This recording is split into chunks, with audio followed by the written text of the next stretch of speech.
بسم اللہ الرحمن الرحیم وبہ نستعین وهو خیر المعین نعم المولا ونعم النصیر. درس الموجز فی الاصول حصہ اول، اور یہاں سے صفحہ 27 سے وسط سے الثانی اختلاف و انواع التلبسات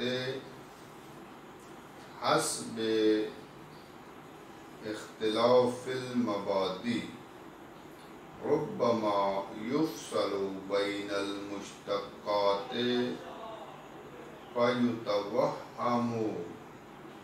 ان بعضها حقیقت فی المتلبس و بعضها فی العام نظیر الکاتب والمجتہد والمثمر فما یکون المبدأ فیہ حرفۃ او ملکۃ او قوۃ یصدق فیہ ہذہ الثلاثۃ وإن زال التلبس فهي موضوعة للعام بشهادة الصدق أو مع عدم التلبس أو بالكتابة والاجتهاد والإسمار بخلاف غيرها مما كان المبدأ فيه أمرا فعليا كالأبيض والأسود. آج کہنا یہ چاہتے ہیں کہ ہم نے آپ کو کیا کہا ہے. قول مشہور اصولین کے درمیان یہ ہے کہ مشتق کو خاص کے لیے وضع کیا ہے، عام کے لیے وضع نہیں کیا. ہم نے چند چیزوں کی اپنے مقصد سے پہلے وضاحت کرنی تھی. ان میں سے ایک چیز کی وضاحت کی ہے کہ مشتق اصولی اور مشتق نحوی کے درمیان فرق کیا ہے اور دونوں کی تعریف کیا ہے، نسبت کیا. دوسری چیز جو بیان کر رہے ہیں، اصل سوال کا جواب دینے سے پہلے وہ یہ ہے کہ بعض اصولین نے تفصیل بیان کی ہے. کس کے درمیان؟ مشتقات کے درمیان. کہ مشتق جو ہیں، کچھ مشتقات ایسے ہیں کہ جو انسان یا شخص کام میں مشغول نہیں ہے،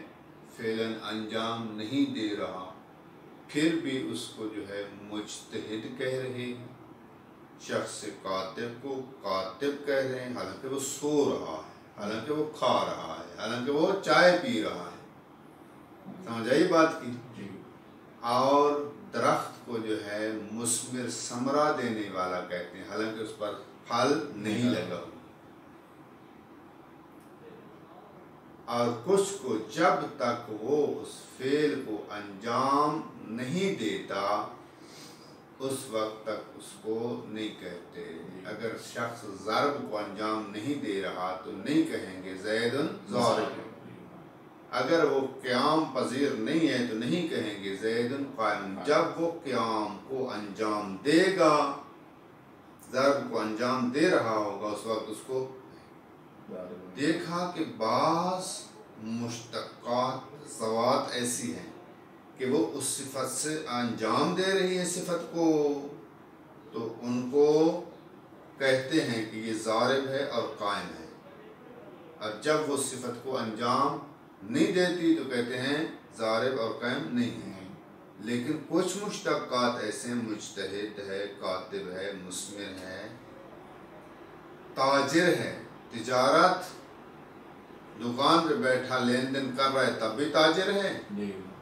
گھر میں بیٹھا ہے آرام کر رہا ہے تب بھی کہتے ہیں تاجر ہے فلاں. جب بعض نے یہ تفصیل دی کہ کچھ مشتقات ایسے ہیں اور کچھ مشتقات ایسے ہیں، اس تفصیل سے بعض اصولین کو وہم ہوا ہے، وہم و گمان کیا انہوں نے کہ اس کا مطلب یہ ہے کہ بعض مشتقات کو عام کے لیے وضع کیا ہے، خواہ وہ ذات اس صفت سے متلبس ہیں، خواہ اس سے تلبس منقضی ہو چکا ہو، جیسے مجتہد، کاتب، نجار اور کیا نام ہے تاجر وغیرہ، کہاں یہ عام کے لیے وضع ہوئے ہیں، اور کچھ کہ جن میں حال حاضر میں شرط ہے کہ وہ صفت سے متلبس ہوں تو تب کہیں گے تو ان کو خاص کے لیے وضع ہوگا۔ تو بس تفصیل کے قائل ہوگے، کہتے ہیں یہ تفصیل کا قائل ہونا وہم ہے، ایسا نہیں ہے کہ بعض مشتقات کو خاص کے لیے وضع کیا اور بعض کو عام کے لیے وضع کیا، ایسا نہیں ہے۔ اس نظریے پر اشکال ہے کہ جو تفصیل سے وہم پیدا ہوا ہے، تفصیل بعض نے بیان کی اور بعض نے اس سے گمان کیا کہ مشتقات کچھ ایسے ہیں اور کچھ ایسے۔ کیا اس پہ اشکال ہے؟ اشکال اس پہ یہ ہے بھائی کہ دیکھیں بعض مشتقات جو ہے ان میں صفت از حیث ملکہ ہے، از حیث قوت ہے، از حیث پیشہ ہے، بات سمجھ آ رہی ہے؟ کچھ مشتقات ایسے ہیں کہ ان میں صفت از حیث پیشہ کے، از حیث قوت کے، از حیث ملکہ کے اس صفت کو مانا گیا ہے۔ کچھ مشتقات ایسے ہیں کہ اس میں صفت حال حاضر میں فعل ہونا چاہیے، ملکہ نہیں ہے، قوت نہیں ہے، پیشہ نہیں ہے، بلکہ کیا ہے فعل۔ جن میں صفت مشتقات میں ایک فعل ہوتا ہے، جب تک وہ فعل میں مشغول ہوں اس وقت اس کو ضارب کہیں گے، جب وہ فعل سے ہاتھ روکیں گے تو ضارب ہے۔ اور جن مشتقات میں صفت از حیث ملکہ کے ہے، اگر وہ اس کام کو انجام دے رہا ہے تب بھی اس کو مجتہد کہیں گے، اگر اس کے ملکہ اجتہاد ہے، اگر سو رہا ہے تب بھی اس میں وہ صفت موجود ہے، یہ نہیں ہے کہ اسے صفت جا چکی ہے، پھر بھی صفت موجود، چونکہ مجتہد وہ ہوتا ہے کہ جس میں ملکہ اجتہاد کے ملکہ سے متصف ہو، وہ سو رہا ہے تب بھی ملکہ ہے، اس ملکہ تو نہیں جاتا نا اس سے، اور مجتہد اجتہاد کر رہا ہے تب بھی اس میں ملکہ موجود ہے، تاجر تجارت کر رہا ہے تب بھی صفت موجود ہے، سو رہا ہے تب بھی اس میں تجارت کی صفت موجود، کیونکہ پیشہ ہے، اس نے پیشہ کو ترک تو نہیں کیا نا۔ اچھا بنائی نجار بنائی ہے، یہ بنائی جو درخان ہے مستری ہے، اب اس میں وہ نجاری ایک پیشہ ہے، اس نے پیشہ کو ترک نہیں کیا، انجام دیر دیوار بنا رہا ہے تب بھی نجار ہے، سو رہا ہے تب بھی نجار، لیکن شخص قائم، شخص ضارب، اس میں صفت از ایسے ملکہ کی نہیں ہے بلکہ صفت فعلی ہے، یعنی فعل انجام دے رہا ہے تو ہم اس کو ضارب کہیں گے، چوں ہی اس نے ضرب کو ختم کیا بس اس کو ضارب نہیں کہیں گے۔ بس کہتا ہے یہ صفات کا مختلف ہونا کہ کچھ صفات جو ہے پیشے اور ملکہ کے طور پر ہیں، کچھ صفات جو ہے فعل کے طور پر ہیں، اس صفات کا مختلف ہونا اس بات کا موجب نہیں ہے کہ مشتق بعض کو عام کے لیے وضع کیا اور بعض کو خاص خاص۔ ہاں یہ کہہ سکتے ہیں یہ صفات کا مختلف ہونا اور مختلف صفات سے ذوات کا متلبس ہونا اس کا موجب بنتا ہے کچھ صفات کا زمانہ طولانی ہوتا ہے، کچھ صفات کا زمانہ کم ہوتا ہے، مثلا ضرب اور قائم کا زمانہ تھوڑا ہے لیکن ثمرہ دینے کی قوت کا زمانہ ہو سکتا ہے 50 سال تک اس میں قوت ہے، چونکہ درخت میں ثمرہ دینے کی قوت موجود ہے اس لیے ہم کہتے ہیں ہاذہ شجرۃ مثمر، یہ ثمرہ دینے والا ہے، اگرچہ ابھی ثمرہ نہیں لگا پھر بھی مثمر کہہ رہے ہیں کیونکہ قوت ثمرہ تو موجود ہے نا۔ ہم کہتے ہیں ھذا مجتہد، یہ مجتہد ہے، حالانکہ کیا ہے ہمارے ساتھ بیٹھے چائے پی رہا ہے، سو رہا ہے۔ ھذا تاجر، یہ تاجر ہے، ھذا نجار، یہ نجار ہے، حالانکہ تجارت اور بندائی کا کام نہیں کر رہا ہوں۔ تو بس خلاصہ یہ ہے ساری بات کا کہ بعض اصولین نے مشتقات کی تفصیل بیان کی ہے کہ کچھ میں صفات طولانی مدت تک پائی جاتی ہیں اور کچھ میں صفات تھوڑی مدت کے لیے ہوتی ہیں۔ تو بعض نے بیچاروں نے وہم و گمان کیا ہے کہ اس کا مطلب یہ ہوا کہ بعض جو ہے ان سے صفت جا چکی ہے، جیسے مجتہد ہے، جیسے کاتب ہے، اب وہ کام نہیں کر رہے، وہ صفت منقضی ہو چکی ہے ان سے، لیکن پھر بھی ان کو کاتب اور مجتہد، تو اس کا مطلب ہے یہ کاتب اور مجتہد عام کے لیے وضع ہوئے ہیں اور قائم اور ضارب یہ خاص کے لیے۔ کہتا ہے نہیں، یہ وہم و گمان باطل ہے، حقیقت میں مشتقات کو خاص کے لیے ہی وضع کیا ہے، عام کے لیے وضع نہیں کیا، جس سے صفت جا چکے، ہاں جس میں ثمرہ دینے کی قوت نہیں ہے،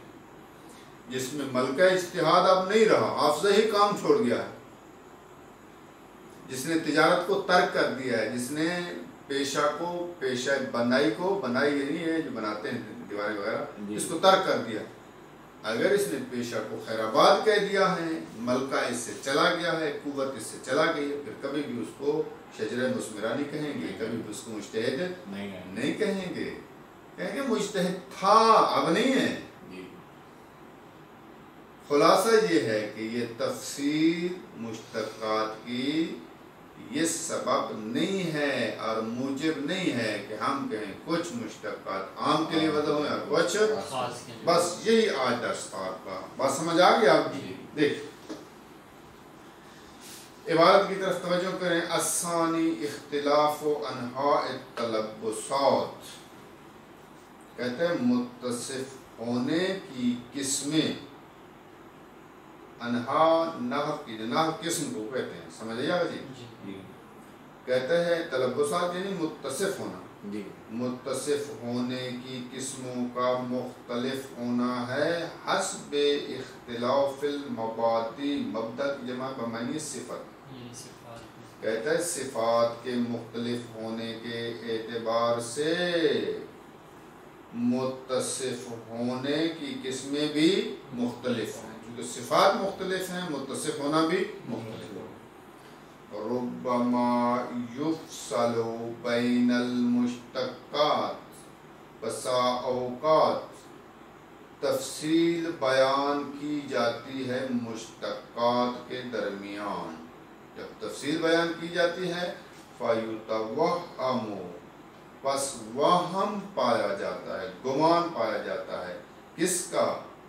اس چیز کا کہ ان بعضھا کی ضمیر مشتقات کی طرف لوٹائیں،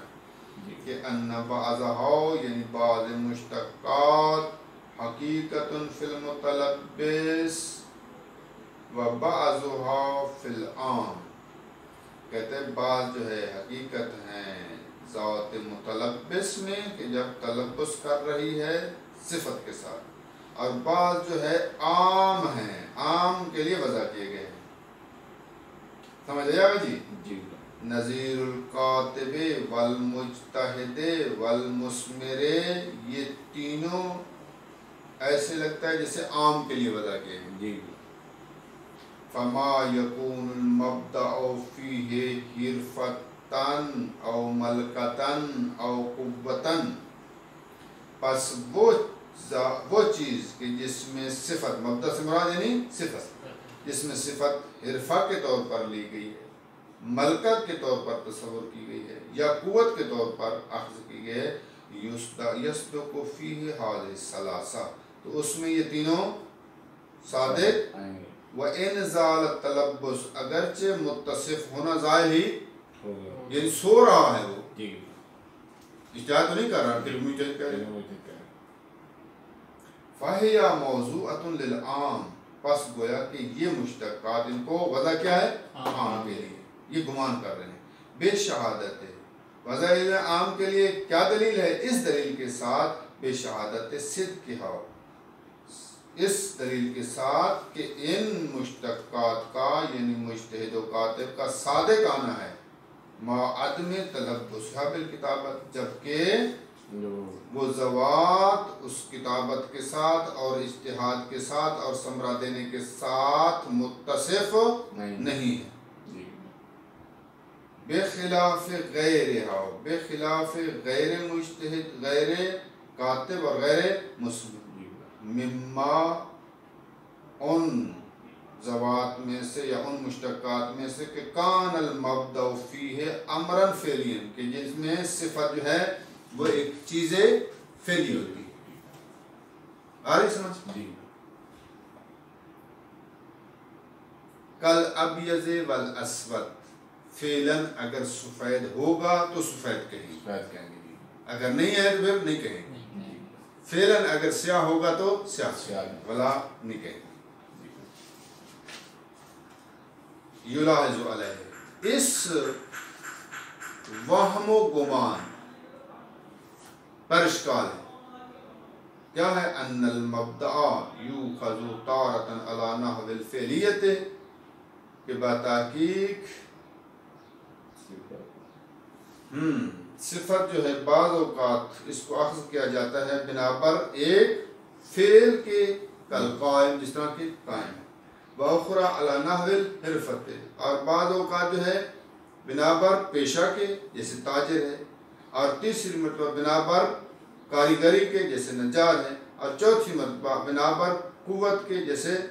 شجرہ مثمرہ ہے اور پانچویں مرتبہ جب ملکہ جس طرح کے مجتہد میں ملکہ اجتہاد ہوتا ہے فَإِذَا اخْتَلَفَتِ الْمَبَادِ جب یہ صفات مختلف ہیں جوہراً یعنی ذات کے اعتبار سے بھی اور مفہوم کے اعتبار سے تاجر کا مفہوم اور ہے مثمر کا مفہوم اور ہے ذات بھی تاجر کی اور ہے مثمر کی اور ہے جب جوہراً اور مفہوماً مختلف ہیں یہ صفات لا اختلافات ضرور مختلف ہوں گے انہاء تلبسات بطبعها ان صفات کے مبادی کی اتباع میں متصف ہونے کی قسمیں بھی مختلف ہوں گی سمجھ آئیے جب صفات مختلف ہیں تو متصف ہونا بھی مختلف ہے وَإِن دَائِرٍ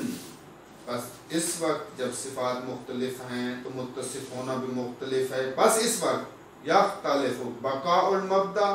حسب اختلاف المبادی کہ صفت باقی رہے گی صفات کے اختلاف کے حساب سے جو ہی صفات مختلف ہوں گی تو متصف ہونا بھی مختلف ہوگا ففی القسم الاول بس قسم اول یعنی کیا جیسے قائم ہے قسم اول یہ تھے نا یشرط فی صدق کی تلبس ذات بالفعل بالمبدأ فعلا قسم اول میں شرط لگائی گئی ہے کہ متصف ہونا فی صدق کی تلبس یعنی متصف ہونا صادق آئے گا کب تلبس ذات بالمبدأ فعلا کہ ذات جو ہے اس صفت کے ساتھ فعلا متصف ہو تب جو ہے کہیں گے یہ متصف ہے وفی القسم ثانی قسم ثانی میں متلبس ہونا صادق آئے گا اور ثالث میں صادق آنے میں یکفی عدم اعراض عن حرفتی و صنعتی کہتے ہیں صادق آنے میں کافی ہے کہ اس نے اپنے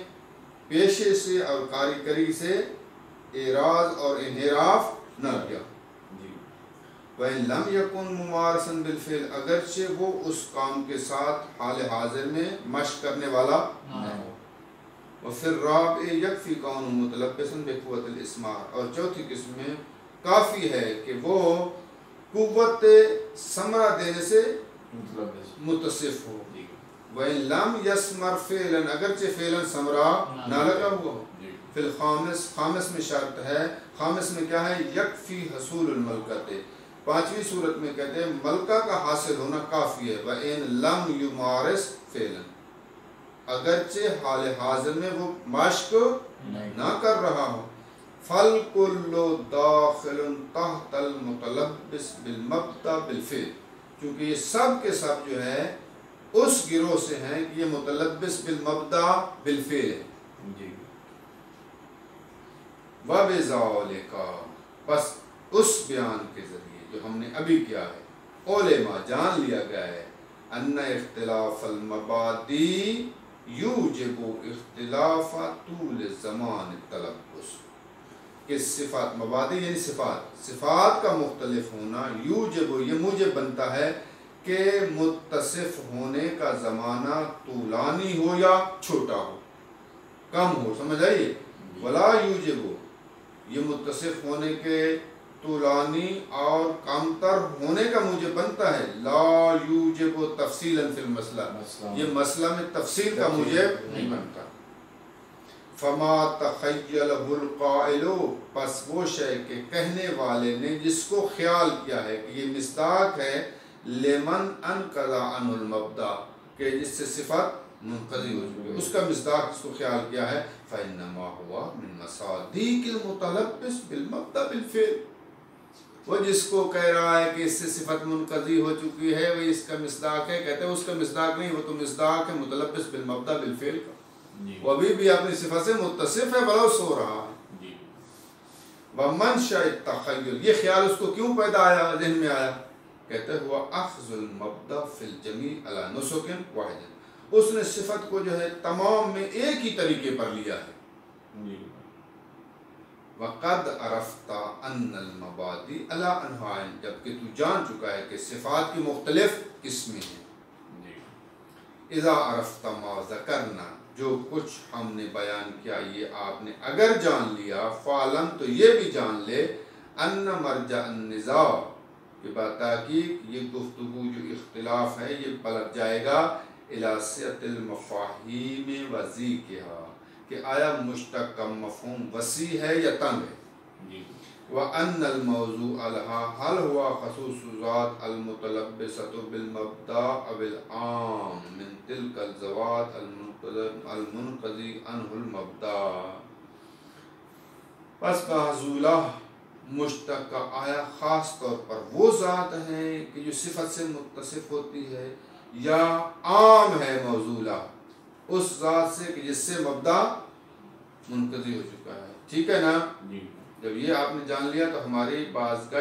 کی یہ ہے کہ آیا عام کے لیے وضع ہوا یا خاص کے لیے. سمجھ آئیے؟ تو پھر کیا ہے فعل القول بالخاص، اگر ہم قائل ہوں کہ خاص کے لیے وضع ہوا ہے، یکون مصداق منحصرا فی الذات المتلبسۃ، تو پھر مشتق منحصر ہو جائے گا فقط اس ذات میں کہ جو متلبس ہے متصف ہے ذات کے ساتھ حال حاضر میں. ٹھیک ہے. وعلی القول، اگر ہم